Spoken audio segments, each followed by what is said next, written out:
এমন কাজ করবা না, এমন কাজ করা যাবে না, এই কাজের কারণে এমন কথা বলা যাবে না, এই কথার কারণে তোমার মা তোমার বাবা তোমার উপরে অসন্তুষ্ট হয়ে যায়, তোমার জন্য জাহান্নাম অবধারিত হয়ে যায়। এ শ্রীমঙ্গলকান্দির যুবক, হে পরদারাদের আম্মাজান, আল্লাহর পয়গম্বর বিশ্ব নবী রাহমাতুল লিল আলামিন হাদিস শরীফের মধ্যে জানায় দেয়, যেই সন্তান তার মা বাবার প্রতি সুনজরে তাকাইবে, মায়া তাকাইবে, ওই সন্তানের আমল নামায় আমার আল্লাহ একটা মকবুল হজের সওয়াব লিখে দিবে। সুবহানাল্লাহ পড়বেন, সুবহানাল্লাহ কি সুবহানাল্লাহ কি আন্দি ছাইরা গেছে না বাড়িতে গিয়ে সুবহানাল্লাহ কইবে। আরে মুসলমান ভাইরা আমার, মকবুল হজের সওয়াব লিখে দিবেন। আজকে আমি লক্ষ টাকা ব্যয় করিয়া হজ করার জন্য যাই, কিন্তু ওই হজ কবুল হয় কিনা গ্যারান্টি আসেনি, বলতে পারবো হজটা কবুল হয়েছে, কিন্তু মদিনা ওয়ালা নবী জানায় দেন, সন্তান শোনো, তুমি যদি তোমার মার চেহারার প্রতি, বাবার চেহারার প্রতি মায়ার নজরে সুনজরে তাকাইতে পারো, আল্লাহ পাক তোমার আমল মকবুল হজের সওয়াব লিখবেন। সাহাবী জিজ্ঞাসা করেন, ও নবীজি, আমার মার প্রতি, আমার বাবার প্রতি আমি যদি 5 বার তাকাই, আমি যদি 10 বার তাকাই, আমি যদি 50 বার তাকাই, আমি যদি 100 বার তাকাই, তাহলে আমার আমল নামার মধ্যে কি একটা মকবুল হজের সওয়াব লেখা হবে? মদিনা ওয়ালা নবী জানায় দেয়, এ উম্মত শুনো, মদিনা ওয়ালা নবী জানায় দেয়, এ সাহাবী শুনিয়া নাও, তুমি যদি তোমার মা বাবার প্রতি সুনজরে 100 বার তাকাও, আল্লাহ পাক তোমার আমল নামার মধ্যে 100 মকবুল হজের সওয়াব লিখে দিবে। তাহলে মা বাবার দাম কম না বেশি? আজকে সুন্দরী বৌমায়া ওই মা বাবার কি দাম নাই নাকি? আজকে আপনি সাদা চামড়া নারী যুবক, তোমার মারে কষ্ট দাও, বাবারে কষ্ট দাও, হাতে পায়ে ধরে বলি রে যুবক, এখনো সময় আছে রে, যারা মা বাবার সাথে এখনো অন্যায় করতেছো, যে সন্তানদের উপরে মা বাবা এখনো বিশ্বাস, মা বাবা এখনো অসন্তুষ্ট, অতি তাড়াতাড়ি মা বাবার পায়ে ধরিয়া মা বাবার কাছে মাপ নিয়া মা বাবারে খুশি করার চেষ্টা করো, তা না হলে তোমার জান্নাত করবা, তোমার আখিরাত করবা, দুনিয়াও। আরে মুসলমান ভাইরা রে আমার, এ যুবক ভাই, এ পর্দায়ালের আম্মা জান, এবার আসুন আমার সোনার ভিতরে ঢুকি। আমি যে আলোচনাগুলো আপনাদেরকে করব, আল্লাহ পাক রব্বুল আলামিন আমার আয়াতের মধ্যে বলেন, ওয়া কাদা রাব্বুকা আল্লা তা'বুদু ইল্লা ইয়্যাহু ওয়া বিল ওয়ালিদাইনি ইহসানা। আল্লাহ আপনাকে আমাকে জানিয়ে দিতেছে আমার আপনার নবীর মাধ্যমে, ও নবীজি আপনার উম্মতদেরকে জানায়া দেন, আমি আল্লাহ ফয়সালা করে দিয়েছি, আমি আল্লাহ ঘোষণা করে দিয়েছি, তা'বুদু ইল্লা ইয়্যাহু, আপনার উম্মত যেন গোলামি করলে আমি আল্লাহর করে, ইবাদত করলে আমি আল্লাহর করে, মাথা নত করলে আমি আল্লাহর কাছে মাথা নত করে, আপনার উম্মতের যখন কোনো কিছু চাওয়ার প্রয়োজন হবে তারা যেন আমি আল্লাহর কাছে চাই। দ্বিতীয় নম্বর আল্লাহ বলে, ওয়া বিল ওয়ালিদাইনি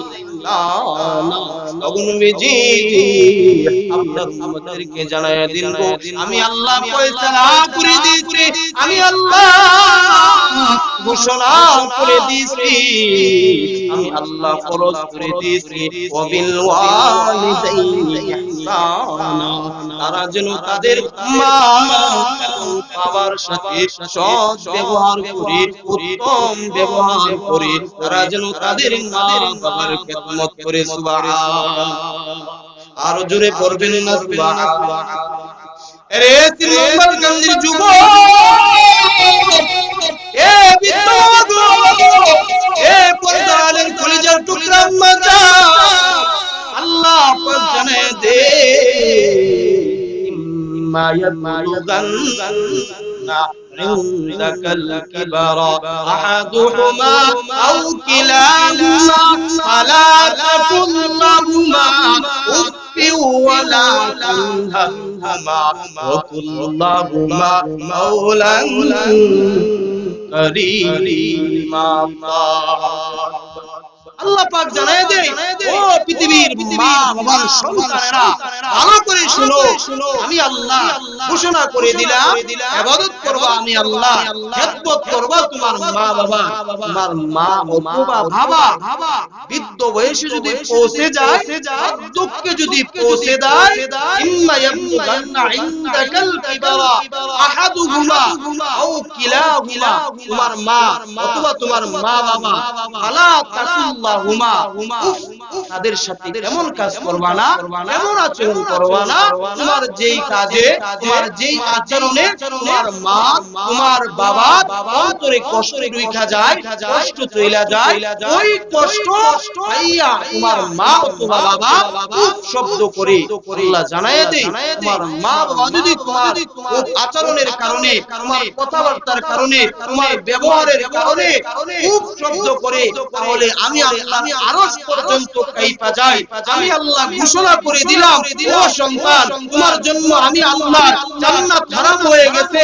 কারণ আল্লাহর নবী জানায়া দেয়, মান আসবাহা মুতিআন লিল্লাহি ফি ওয়ালিদাইহি আসবাহা লাহু বাবানে মাফতুহানে মিনাল জান্নাহ। যেই সন্তান তার মারে আর বাবারে খুশি রাখবে, অথবা মা নাই বাবা আছে, অথবা বাবা নাই মা আছে, একজনকে খুশি রাখলো, অথবা উভয়জন আছে, উভয়জনকে খুশি রাখলো, এই অবস্থায় রাত্রি হইল, রাত্রি বেলা ঘুমাইলো, ওই সন্তানের জন্য সকাল হইতে দেরি আল্লাহ পাক জান্নাতে দরজা খুলতে দেরি করে না। সুবহানাল্লাহ। সন্তানের মা বাবা দুইজন থাকলে আল্লাহ পাক দুইটা দরজা খুলিয়া বান্দার জন্য অপেক্ষা করেন জান্নাত সাজায়া। রে মুসলমান ভাইরা রে আমার, আল্লাহর পয়গম্বর মদিনা ওয়ালা নবী জানায় দেন, হে উম্মত শুনো, শুনো রে, তোমার মা তোমার বাবা তোমার জন্য এত দামি নিয়ামত, তোমার জন্য এত বড় দামি সম্পদ। ওমান আসবাহা আসিআন লিল্লাহি ফি ওয়ালিদাইহি আসবাহা লাহু বাবানে মাফতুহানে মিনান নার ইন কানা ওয়াহিদান ফাওয়াহিদা। আল্লাহর পয়গম্বর জানায় দেয়, ও দুনিয়ার সন্তান, ভালো করে শুনো, তোমার মা বাবা তোমার কথার কারণে, তোমার আচরণের কারণে, তোমার ব্যবহারের কারণে, তোমার মা অথবা বাবা যদি তোমার উপরে অসন্তুষ্ট হয়ে যায়, তোমার মা তোমার থেকে মুখ ফিরায় নেই, কোন কারণে অসন্তুষ্ট, কোন কারণে তাদের মনে কষ্ট, তুমি সন্তান হইয়া একটা বার চেষ্টা করলা না, মায়ের মনে কোন কারণে কষ্ট জানার চেষ্টা করলা না। মদিনা ওয়ালা নবী জানায়া দেয়, ওই সন্তানের জন্য সকাল হওয়া মাত্র আল্লাহ পাক জাহান্নামের দরজা খুলিয়া দেয়। অন্য হাদিসের মধ্যে বলে, রিদাল রাব্বি ফি রিদাল ওয়ালিদ ওয়া সাখাতুর রাব্বি ফি সাখাতুল ওয়ালিদ। এই সন্তানের উপরে মা বাবার সন্তুষ্ট থাকে, স্বয়ং আল্লাহ পাক ওই সন্তানের উপরে খুশি থাকে। সুবহানাল্লাহ। আরো জোরে পড়বেন না সুবহানাল্লাহ। খেয়াল আছে তো আলোচনার প্রতি? আল্লাহ পয়গম্বরের মাধ্যমে জানায় দেয়, এই সন্তানের উপরে মা বাবা খুশি, ওই সন্তানের উপরে আল্লাহ খুশি। আর যেই সন্তানের উপরে মা বাবা নারাজ, ওই সন্তানের উপরে আল্লাহ পাক নারাজ হয়ে যান। অন্য হাদিসের মধ্যে বলেন মিফতাহুল জান্নাত, অন্য হাদিসের মধ্যে বলেন আল জান্নাতু তাহতা আকদামিল উম্মাহাত।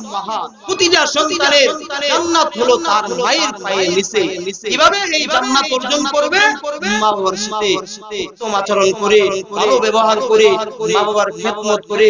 মা বাবা অসুস্থ হয়ে গেলে তাদের আপনি চিকিৎসা করাবেন, তাদের জন্য ওষুধের ব্যবস্থা করে দিবেন।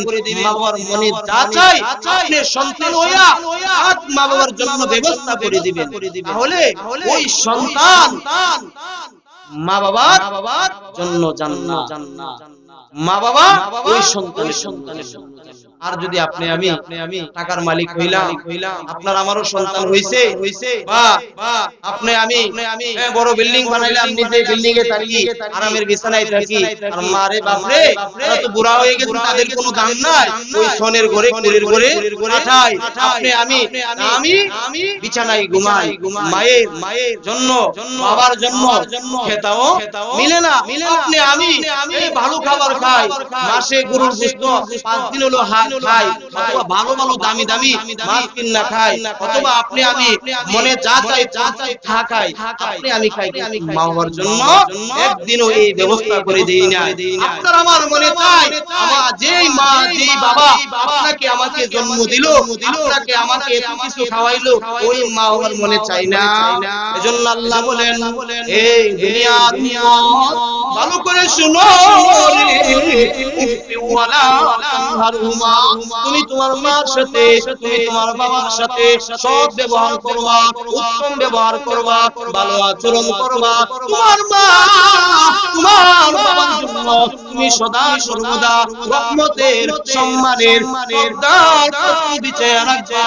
এমন কাজ করবা না, এমন কাজ করা যাবে না এই কাজের কারণে এমন কথা বলা যাবে না, এই কথার কারণে তোমার মা তোমার বাবা তোমার উপরে অসন্তুষ্ট হয়ে যায়, তোমার জন্য জাহান্নাম অবধারিত হয়ে যায়। এ সুন্নাতকান্দির যুবক, এ পরদারাদের আমরাজান, আল্লাহর পয়গম্বর বিশ্ব নবী রাহমাতুল লিল আলামিন হাদিস শরীফের মধ্যে জানায় দেয়, যেই সন্তান তার মা বাবার প্রতি সুনজরে তাকাইবে, মায়া তাকাইবে, ওই সন্তানের আমলনামায় আমার আল্লাহ একটা মকবুল হজের সওয়াব লিখে দিবে।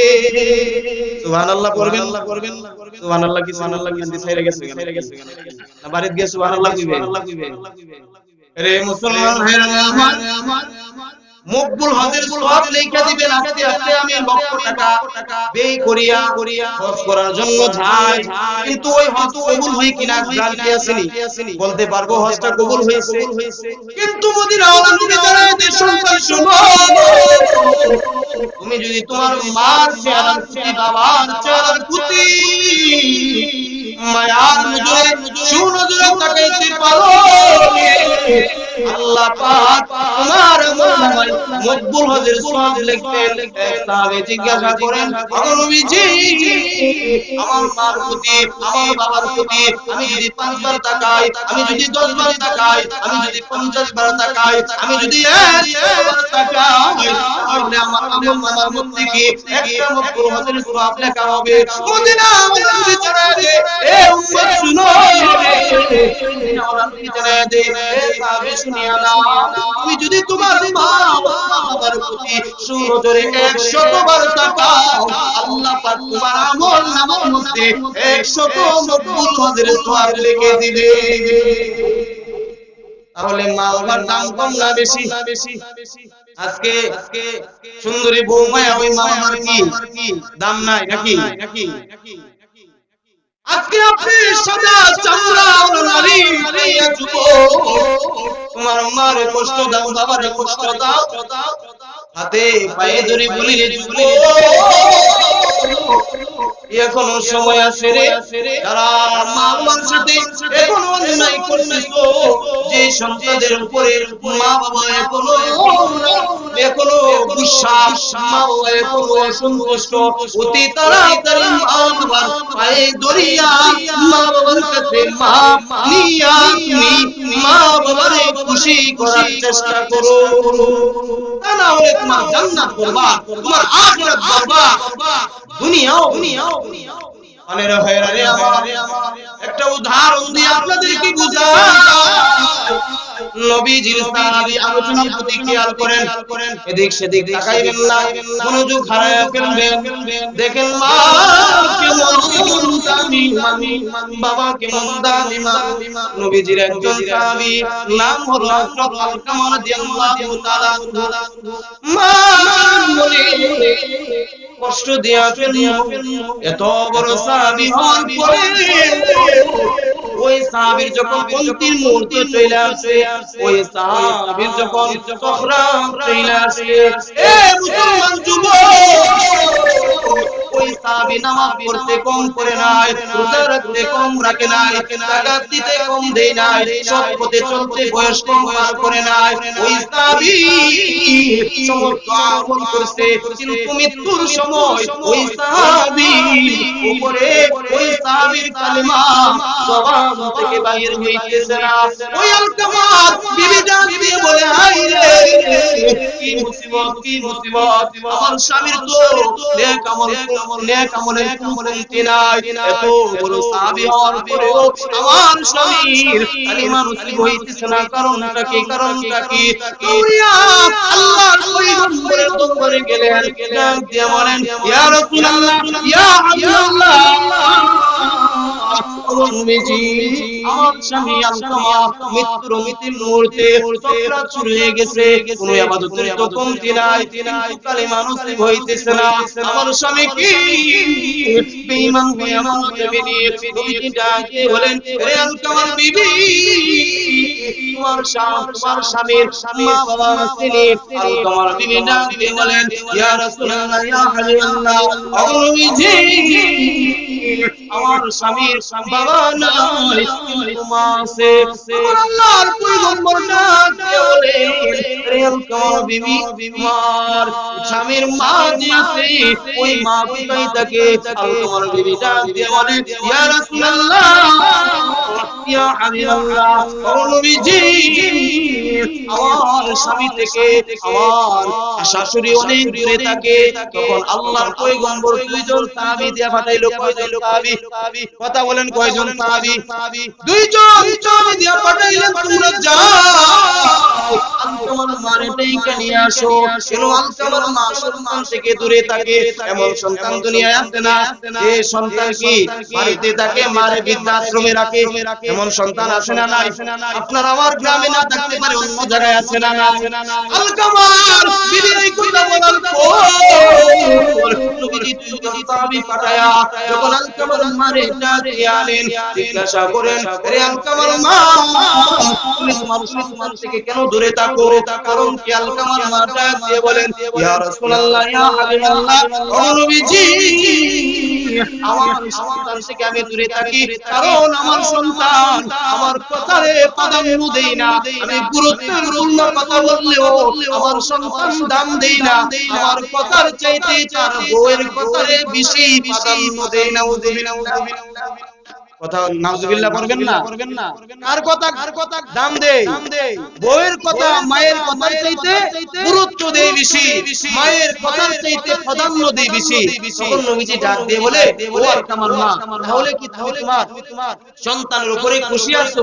মা ডাক দিয়ে বলেন, ইয়া রাসূলুল্লাহ, ইয়া হাবিবাল্লাহ, যে সন্তান আমার কথা শুনে না, আমার কথার গুরুত্ব দেয় না, ওর কথারে প্রাধান্য দেয়, ওই সন্তানের উপরে আমি কেমনে খুশি থাকবো?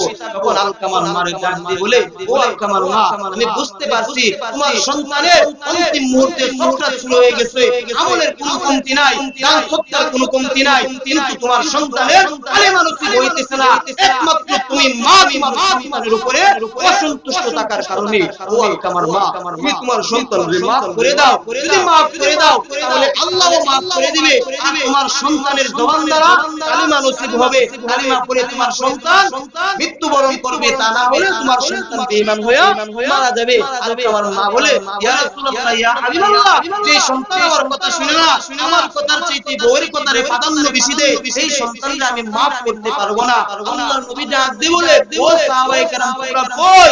আলকামার জন্য লাকড়ি সংগ্রহ করো, লাকড়িতে পেট্রোল ঢালো, লাকড়িতে আগুন লাগান, আলকামারে ওই আগুনের মধ্যে জ্বালায়া পুরায়া ছারখার করে দিব। এই কথা শোনার পরে আলকামার মা ডাক দিয়ে বলেন, ইয়া রাসূলুল্লাহ, ইয়া হাবিবাল্লাহ, ও নবীজি, আমার সন্তান আমার চোখের সামনে আপনি করবে, ও নবী গো, আমি কিছুতে সহ্য করতে পারবো না। নবীজি বলেন, তাহলে তোমার সন্তানকে তুমি মাফ করে দাও। আলকামার মা ডাক দিয়ে বলেন, ইয়া রাসূলুল্লাহ, ইয়া হাবিবাল্লাহ, আপনাকে সাক্ষী রেখে এই মুহূর্তে আমার সন্তানের উপরে আমার যত কষ্ট ছিল, যত অভিযোগ ছিল, আমি সব কিছু অন্তর থেকে মুছিয়া আমার সন্তানকে মাফ করিয়া দিলাম। সুবহানাল্লাহ। আরো জোরে পড়বেন না সুবহানাল্লাহ। আলকামার মা মাফ করতে দেরি সঙ্গে সঙ্গে আলকামা রাদিয়াল্লাহু তাআলা আনহু জবান দিয়া আশহাদু আল্লা ইলাহা ইল্লাল্লাহু মুহাম্মাদুর রাসূলুল্লাহ এই কালিমা বাহির হইতে দেরি হই না। সুবহানাল্লাহ বলে কালিমা এক দিক দিয়া পড়লো, অন্য দিক দিয়া দেখা গেল আলকামা দুনিয়া থেকে বিদায় হইয়া গেল। তাহলে একজন নামাজি সাহাবী, দিনদার সাহাবী, রোজাদার সাহাবী, দান সদকা করনে ওয়ালা সাহাবী, একজন সাহাবী মা বাবার কথা না শোনার কারণে এই যুবক আমার কথার প্রতি কান দাও, যে সন্তান মা বাবার কথার চেয়ে বউর কথারে প্রাধান্য দিত, এই কারণে একজন সাহাবী হওয়ার পরেও মৃত্যুর সময় কালিমা বাইরে হইতেছে না। আপনি আমি আমার মারে বাবারে কত কষ্ট দেই হিসাব করছিনি? একটা আদেশ করলে ধমক মারি, গালি মারি, মায়ের মনে যে কষ্ট দিতেছে, জাহান্নাম জান্নাত যে তোমার জন্য হারাম হয়ে যাইতেছে, এই রাতে তুমি মারা গেলে তোমার ঠিকানা যে জাহান্নাম, তুমি চিন্তা করতেছো নি? নবীজি 1400 বছর আগে তোমারে জানাইয়া দিয়েছে, তোমার মায়ের খেদমত করো, মায়ের সেবা যত্ন করো, মায়ের কথা শুনো, কারণ তোমার মায়ের নিচে তোমার জান্নাত। অন্য হাদিসের মধ্যে আল্লাহ পাক জানাইয়া দেয়, হাদিসে কুদসির মধ্যে আছে আল্লাহ পাক জানাইয়া দেয়, ইন্নাল্লাহা হারামা আলাইকুম উকুকাল উম্মাহ, আমি আল্লাহ হারাম করে দিলাম প্রতিটা সন্তানের জন্য তার মা বাবার সাথে অসৎ ব্যবহার করতে পারবে না। প্রতিটা সন্তান তার মা বাবার সাথে সৎ ব্যবহার করতে হবে, মা বাবার কথা শুনতে হবে, মা বাবার ধমক দেওয়া যাবে না, মা বাবার গালি দেওয়া যাবে না, মা বাবার কথা না শুনে না পারা যাবে না, মা বাবার কথা শুনতে হবে, মা বাবার আদেশ মানতে হবে। এই কথা কে বলছে? আল্লাহ হাদিসে কুদসির মধ্যে বলতেছে, বলে দিতেছে অসৎ ব্যবহার করা মা বাবার সাথে আমি আল্লাহ হারাম করে দিলাম। সন্তান মা বাবার সাথে নাফরমানি করবে, আমি আল্লাহ হারাম করে দিলাম। যে আল্লাহ হারাম করে দিয়েছে ওই আল্লাহ জানায় দেয় মা বাবার খেদমত করা কি ফরজ। মা বাবার দাম কম না বেশি? নামাজ পড়া ফরজ কিনা? নামাজ পড়া দৈনিক কয়বার? নামাজ পড়া দৈনিক 5 বার ফরজ। কিন্তু আল্লাহ জানায় দেয় না, আমি আল্লাহ যে রকম ভাবে তোমার জন্য নামাজকে 5 ওয়াক্ত ফরজ করে দিলাম, কিন্তু ভাবে আমি আল্লাহ 24টা ঘন্টা তুমি তোমার মা বাবার খেদমত করবা, মা বাবার সাথে সৎ ব্যবহার করবা, আমি আল্লাহ ফরজ করে দিলাম। তাহলে নামাজ পড়া ফরজ, নামাজ না পড়লে কি গুনাহ হয়? কবিরা গুনাহ হয়। ঠিক তদ্রূপভাবে মা বাবার খেদমত না করলেও কি গুনাহ? কবিরা গুনাহ। রে মুসলমান ভাইরা রে আমার, আপনার আমার জীবন থেকে 50 বছর চলে গেল, 70 বছরের কথা পার হয়ে গেল, কিন্তু আপনার আমার নামাজও ঠিক নাই, রোজাও ঠিক নাই, মা বাবার সাথে খেদমত করাও ঠিক না। তাহলে আপনার আমার ঈমান জিরোর কোটায় পৌঁছায় কিনা? ঈমান কি জিরো? ঈমানের কি পাওয়ার আছে? ঈমানের চাঁদ আসেনি? আরে মুসলমান ভাইরা আমার, এ যুবক ভাই গো, তোমার মা তোমার বাবা কেমন দামি সম্পদ আল্লাহর নবী জানান দে, সন্তান মা বাবারে খুশি রেখো, কারণ তুমি তোমার মা তোমারে 10 মাস 10 দিন পেটে ধারণ করতে, মাকে শুধু পেটে ধারণ করে তোমার মায়ের কষ্ট শেষ হয় না। তোমার মা তোমারে 2টা বছর দুধ খাওয়াইছে, এই 2টা বছরে তুমি তোমার মাকে কত কষ্ট দিছো। আজকে সন্তান তোমার মা বৃদ্ধ হয়ে গেছে, তোমার মা কি তুমি বাইরে বার করে দেও, তোমার মা কি তুমি দেখতে পারো না? যেই মা বাবা তোমার প্রস্রাব পায়খানা পরিষ্কার করেছে, যে মা যে বাবা নিজে আরাম আয়ের বিষয় দিয়ে তোমাকে আরামে রাখার ব্যবস্থা করেছে, যখন তুমি শিশু ছিলাম কিছুক্ষণ পরে পরে তুমি প্রস্রাব পায়খানা করে দাও, মা ইচ্ছা করলে তোমাকে দূরে দূরে সরিয়ে দিতে পারতো, কিন্তু সরাইয়া দেই না। যখন তুমি কান্নাকাটি করো তোমার মা ইচ্ছা করলে তোমাকে ইটা মারিয়া দূরে ফেলাইয়া দিতে পারতো, কিন্তু মা ফেলে দেই।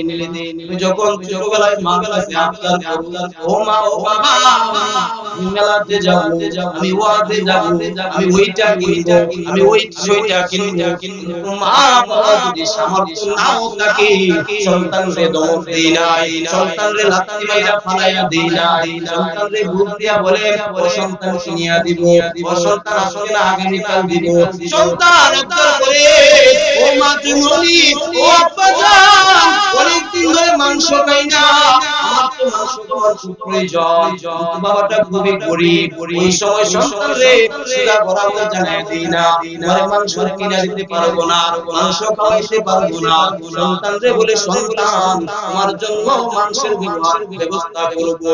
এই মুসলমান যুবক যে মা যে বাবা শিশুবেলা থেকে এত কষ্ট করে তোমার মা তোমাকে জন্মে দিতে গিয়া এত কষ্ট করেছে, তোমার মা তোমাকে যেদিন জন্ম দিয়েছে তোমার মার শরীর থেকে এত রক্ত প্রবাহিত হয়েছে, অনেক মা বোন আছে অজ্ঞান হয়ে যায়, অনেক মা বোন আছে মারা যায়, অনেক মা বোন আছে মারা যায়, অনেকে আছে অজ্ঞান হয়ে যায়, পাগলের মতো হয়ে যায়, হুঁশ হারায় ফেলে।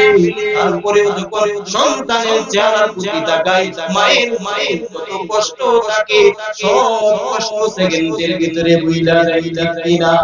আজকে আপনারা মা নাই বাবা নাই, আইরে 3.5 হাত মাটির ভিতরে মা বলে নাই কাছে, কিন্তু একবার খবর নেই না।